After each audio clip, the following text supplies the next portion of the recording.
রিয়ামণিকে আটকায়া তারপরে হচ্ছে আলম ইতির সাথে ভিডিও বানায়। হিরো আলমের সব কিছু মিথ্যা কথা, হিরো আলম কোরআন শরীফ ছুঁয়ে মিথ্যা কথা বলে। রিয়ামণির সাথে তো আমি বরাবর হচ্ছে ভিডিওর কাজ করছি। আপনারা জানেন যে হিরো আলম বারবার হচ্ছে আমার এক্স ওয়াইফকে নিয়ে ভিডিও বানায়। এখন তারা যখন মিলে গেছে, আমাদের মধ্যে কমিটমেন্ট ছিল সে তার সাথে হচ্ছে ভিডিও বানাবে না। আপনারা দেখছেন এর আগের বারও হচ্ছে আপনার আলম বগুড়া যাওয়ার সময় আপনার ইতির সাথে ভিডিও বানাইছে, ঠিক আছে? ভিডিও বানায় হোটেলে ছিল ইতির সাথে, বিভিন্ন হোটেলে ইতির সাথে কিন্তু আলমে থাকে। কিন্তু এগুলা যখনই আমি প্রকাশ করতে যাই, সে তার আগে আমার আগে মিডিয়াতে আইসা বলে দেয় আমরা অমুক করছি তমুক করছি। তখন তারা যেহেতু ভিডিও বানাইছে, সো আমিও চাইছি যে আমি রিয়ামণিকে বলছি যে তাহলে তারা যেহেতু কমিটমেন্ট ব্রেক করছে, আমরাও ভিডিও বানাবো। আমরা ভিডিও বানাতে গেছি, সে রাস্তাঘাটে ভিডিও বানাইলে মানুষ দেখা কট নাটক করে। বাংলাদেশের একমাত্র স্মার্ট সিটি বসুন্ধরা এখন আরো নিরাপদ, আধুনিকতায় আরো এক ধাপ এগিয়ে। তারা সব কিছু করে, ওটাতে কোনো দোষ নাই। আর আমরা একটু ভিডিও বানাইলে সে হচ্ছে সবাইকে বিভিন্নভাবে খারাপ বানিয়ে দিচ্ছে আমাদেরকে। এই যে আজকে কোর্টে আসছি, আমার 3 ধারায় মামলা দিছে, দুনিয়ার নিকৃষ্ট একটা মামলা দিছে, ডাকাতির মামলা দিছে, মার্ডার কেসের মামলা দিছে। আচ্ছা, আমাকে দেখে মনে হয় আমি কোনো মার্ডার করতে পারি? আমার এই বয়সে এখন আমি জামিন নিয়ে ঘুরি। আমি হচ্ছে একজন কন্টেন্ট ক্রিয়েটর, সো আমার কাজ হচ্ছে কন্টেন্ট ক্রিয়েট করা। আমার কাজ মানুষের সাথে বেঁধে থাকা না। কক্সবাজারে গেছি তো আমি কাজ করতে, যেহেতু আলমের সাথে আমার কথা হয়েছে যে আপনিও ভিডিও করবেন না, আমিও ভিডিও করব না রিয়ামণির সাথে।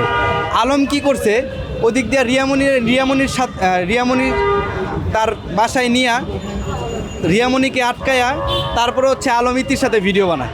ইতি হচ্ছে আমার যে এক্স ছিল, ওর সাথে ভিডিও বানায়। না, আমি তো ভিডিও বানাতাম না, আমরা তো কাজ করছি। আর তারা দেখেন চুমাচুমি করে, ওপেনে চুমাচুমি করে, তারা নষ্টামি সব জায়গায় ছড়ায়। আমার হচ্ছে camera content, video content. Hero Alam তো দাবি করে বারবার যে হিরো আলম তো সব মিথ্যা কথা বলে। হিরো আলমের সব কিছু মিথ্যা কথা। হিরো আলম কোরআন শরীফ ছুঁয়ে মিথ্যা কথা বলে। কোরআন শরীফ ছুঁয়ে উনি বলে যে ইতির সাথে ভিডিও বানাবে না, রিয়ামণির সাথে অমুক তমুক, তারপরও তো সব মিথ্যা কথা বলে। আপনার হিরো আলম ইতির সাথে মিলামেশা করে, আবার কিছুদিন পর হচ্ছে তারা পোস্ট করে যে আমরা বিয়ে করব। তারা আসলে চাচ্ছে বিয়ে করতে, আমাদেরকে কালার বানায়া, দেশের সবার কাছে আমাকে আর রিয়ামণিকে কালার বানায়া তারা চুপে চাপে কিন্তু ঠিকই হোটেলে যায়, ঠিকই সব কিছু করে। এখন আমরা তো কাজ করে যাচ্ছি ভাই, আমরা তো আর তাদের পিছে লাগে নাই। হ্যাঁ, ইতিকে নিয়ে সব হোটেলে যায়, ইতিকে নিয়ে মনে করেন এই যে দেখেন, এই যে দেখেন, ঠিক আছে? এটা হচ্ছে আমার এক্স ওয়াইফ ছিল ইতি। আমি তো টিকটকার না, আমি ইউটিউবে ভিডিও বানাই। রিয়ামণি একজন আর্টিস্ট, আমার সাথে যে কেউ কাজ করতে পারে। এখানে আমি একজন আর্টিস্টের সাথে কাজ করলে এটা কি আমার অপরাধ? কোনো অপরাধ না।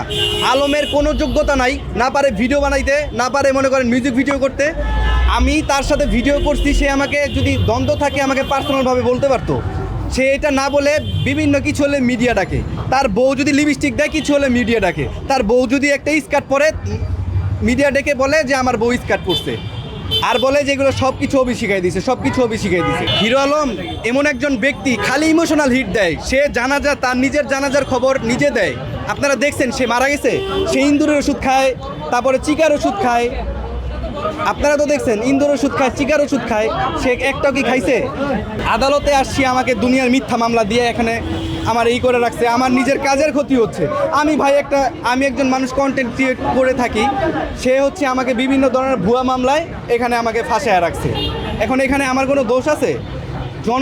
জনগণের কাছে বিশিষ্ট খারাপ ছেলে হিসাবে আমি এখন আছি, এখানে তো আমার কোনো দোষ নাই।